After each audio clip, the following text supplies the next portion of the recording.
என்றும் நான் செல்ல மாட்டேன். சோத்திரம் தேவனே. அதிகாலையில் கர்த்தரை சோத்திர பலிகள் எடுக்கிறவன் பாக்கியவான் என்று வேதம் சொல்லுகிறது. இந்த காலை வேளையில் கர்த்தரை துதித்து ஆராதிக்கக்கூடிய என் அன்பு உள்ளங்களை உங்களை தேவன் ஆசீர்வதிப்பாராக. ஒரு சரணத்தை பாடி உங்களோடு கர்த்தருடைய வார்த்தைகளை நான் பேச விரும்புகிறேன். ஆயத்தமாக இருக்கிறீங்களா?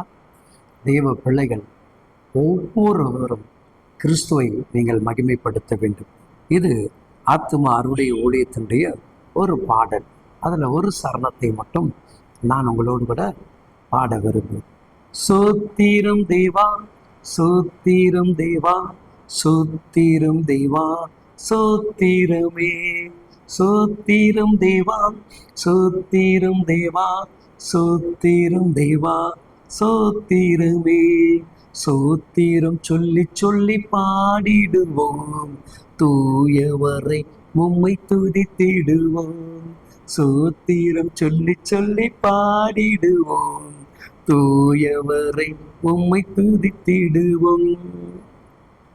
என் பரிசுத்தரே, என் சத்தியமே என்று சொல்லி நான் பாடிடுவே.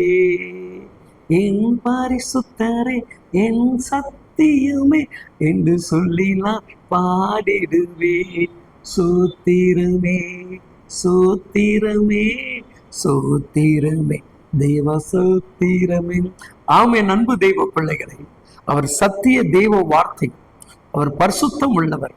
அவரை சோத்தரித்து சோத்தரிக்க அவருக்குள் இருக்கக்கூடிய அவருடைய கிருபைகள் எல்லாம் நமக்குள் பெருகுகிறது. அல்லேலூயா. இன்றைக்கு அவரை சோத்தரிக்கிற உங்களுடைய வாழ்க்கையிலும் கர்த்தர் பெரிய காரியத்தை செய்வார்.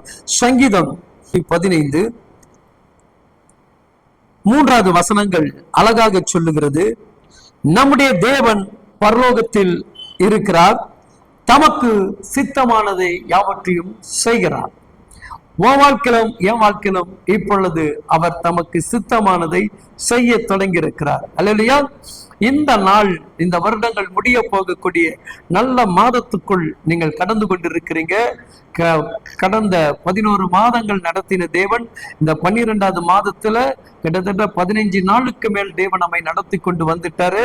இந்த நாட்கள் நீங்க என்ன பண்ணுங்க, நன்றி பலிகளையும் சோத்திர பலிகளையும் அவருக்கு செலுத்த செலுத்த அந்த புதிய ஆண்டுக்குள் போகும் பொழுது நமக்கு இந்த நாட்கள் இருக்கிற குறைபாடுகள், நிந்தைகள், அவமானங்கள், அவச்சொல்கள், கீழே விழுந்ததை போல காணப்படக்கூடிய சூழ்நிலைகள், வியாதியுடைய பலவீனங்கள், பொருளாதார நெருக்கங்கள், கடலுடைய பிரச்சனைகள் எல்லாவற்றிலும் இந்த ஆவியானவர் என்ன பண்ணியிருக்கிறார், நம்மை மீட்டு கொண்டு வர வேண்டும். புதிய ஆண்டுக்குள்ள போகும்போது இந்த நுகங்களை நம்ம சுமக்காதபடி இப்பொழுதே நம்ம என்ன பண்ணோம், பரிசுத்த தேவனுக்கு, பரலோக தகப்பனுக்கு ஒரு சோத்திர பலிகளை ஏறெடுத்து, ஒரு நன்றி பலிகளை ஏறெடுத்து, ஒரு மன மகிழ்ச்சியோடு, ஒரு நிறைவோடு நம்முடைய தகப்பனை துதித்து ஆராதிக்கக்கூடிய ஒரு தேவ ஜனமாக நாம் காணப்படுவோம் என்று சொன்னால், அவர் அப்படியே அவருடைய சித்தத்தை உனக்கும் எனக்கும் இந்த பூமியில நிறைவேற்றி கொடுப்பார். ஒரு அழகான ஒரு வர்ணனை எடுத்து வைத்திருப்பார்.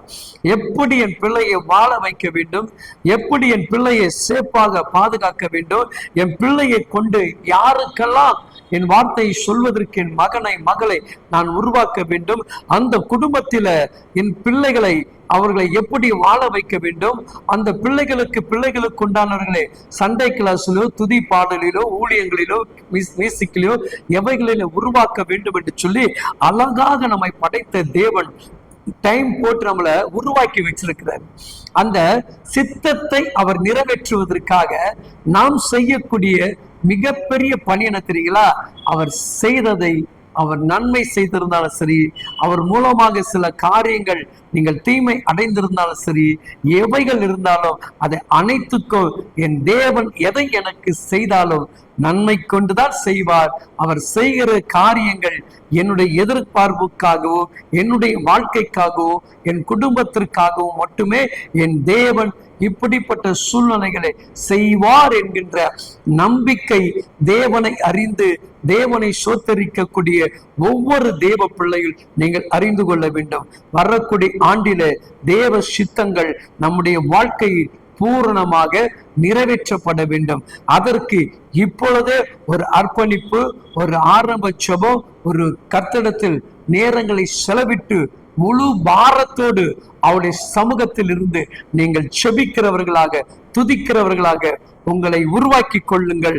புதிய ஆண்டுக்குள் நீங்கள் போகும் பொழுது மிகப்பெரிய நன்மையும் தேவ சித்தத்தின்படி உங்கள் வாழ்க்கை ஜனவரி 1ஆம் தேதியிலிருந்து அழகாக அவர் தொடங்கி கொடுப்பார். ஆமென்.